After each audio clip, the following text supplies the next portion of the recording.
179 ವರ್ಷ ಆಗಿದ್ರೂ ಕೂಡ ನಾವಿನ್ನೂ ಕೂಡ ಬೀದಿಯಲ್ಲಿ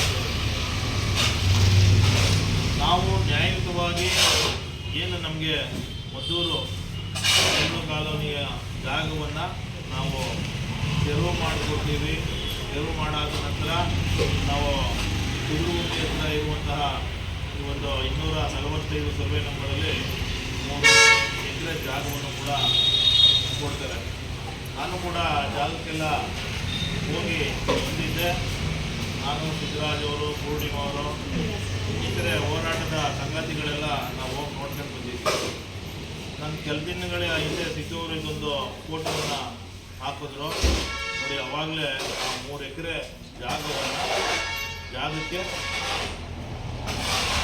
ಹೊಸದಾಗಿ ಈಗ ಎಲ್ಲವನ್ನು ನೋಡ್ತಾ ಇದ್ದೀನಿ. ಅದಕ್ಕೆ RTCಲಿ ಅವ್ರ ಹೆಸರು ಗೌರವನಿಗೆ ಮಾಡ್ಕೊಂಡಿದ್ದಾರೆ. ಹಾಗೆಯೇ ಈಗ ಅಲ್ಲಿ ತೆಂಗಿನ ಸಸಿಗಳನ್ನು ಕೂಡ ಹಾಕಿದ್ದಾರೆ. ಯಾಕೆ ಈ ಸಮಾಜದಲ್ಲಿ ನಾವು ಕೂಡ ಮನುಷ್ಯರಲ್ವಾ, ನಮಗೂ ಕೂಡ ಬದುಕಕ್ಕೆ ಹಕ್ಕಿದೆ ಅಲ್ವಾ? ಇಂತಹ ನಮಗೆ ಬಾಬಾ ಸಾಹೇಬ್ ಅಂಬೇಡ್ಕರ್ ಅವರು ಒಂದು ಸಂವಿಧಾನವನ್ನು ಕೊಟ್ಟಿದ್ದಾರೆ. ಈ ದೇಶದಲ್ಲಿ ಯಾವ ರೀತಿ ಕಾನೂನಿನ ಅಡಿಯಲ್ಲಿ ಬದುಕಬೇಕು ಅನ್ನೋದನ್ನ ನಾವು ಅದರಂತೆ ಕೂಡ ನಡ್ಕೊಂಡೇ ಬದುಕ್ತಾ ಇರುವಂಥ. ನಾವು ಯಾರ್ದೋ ಖಾಸಗಿ ವ್ಯಕ್ತಿಗಳ ಜಮೀನುಗಳಿಗೆ ಹೋಗಿ ಬೇಲಿ ಹಾಕೊಂಡಿಲ್ಲ, ಇನ್ನೇನು ಅವ್ರ ಜಾಗವನ್ನು ಕೊಡಿ ಅಂತ ಕೇಳ್ತಿಲ್ಲ. ನಾವು ಇಲ್ಲಿ ಸ್ವಾತಂತ್ರ್ಯ ಪೂರ್ವದಿಂದಲೂ ಕೂಡ ನಮ್ಮ ಹಿರಿಯರ ಜೊತೆ ವಾಸ ಮಾಡ್ತಿದ್ವಿ. ನಮಗೂ ಕೂಡ ಬದುಕುವ ಒಂದು ಘನತೆಯ ಹಕ್ಕನ್ನು ಕೊಡಿ ಅನ್ನೋ ಒಂದು ಭಾಗವಾಗಿ ನಾವು ಅಲ್ಲಿ ಮದ್ದೂರು ತಮಿಳು ಕಾಲೋನಿಯಲ್ಲಿ ಇರುವಂಥದ್ದು. ನೀವೆಲ್ಲರೂ ಕೂಡ ಅದೇ ಉದ್ದೇಶದಿಂದ ಒಂದು ನೆಮ್ಮದಿಯಾಗಿ ಇರೋದ್ರಲ್ಲಿ ನೆಮ್ಮದಿಯಾಗಿ ವಾಸ ಮಾಡ್ತಿದ್ರೆ.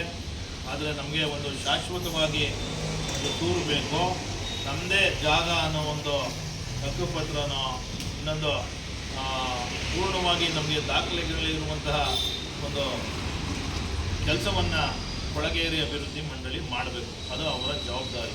ಅದಕ್ಕೋಸ್ಕರನೇ ಈ ಒಂದು ಸಂಸ್ಥೆಯನ್ನು ಸ್ಥಾಪನೆ ಮಾಡಿರುವಂಥದ್ದು. ಆದರೆ ಇವತ್ತಿನ ದಿನ ಏನಾಗಿದೆ, ಇವತ್ತು ಬದುಕಲ್ಲಿ ನಾವೆಲ್ಲ ಶ್ರಮಿಕರು, ನಮ್ಮ ಮೇಲೆ ಏನು ಬೇಕಾದ್ರೂ ಮಾಡಿದ್ರೆ ನಡೀತದೆ ಅನ್ನೋ ಒಂದು ಭಾವನೆ ಈ ಸಮಾಜದಲ್ಲಿದೆ. ಅವರೆಲ್ಲ ತಮಿಳ್ ಕಾಲೋನಿ ಮಾಡಿದರೆ ಎಲ್ಲಿಂದ ಬಂದು ಸೇರ್ಕೊಂಡಿದ್ದಾರೆ, ಇವ್ರಿಗೆ ಯಾಕೆ ಈ ಜಾಗವನ್ನು ಕೊಡಬೇಕು ಅನ್ನೋ ಒಂದು ದುರಾಸೆ ಮತ್ತು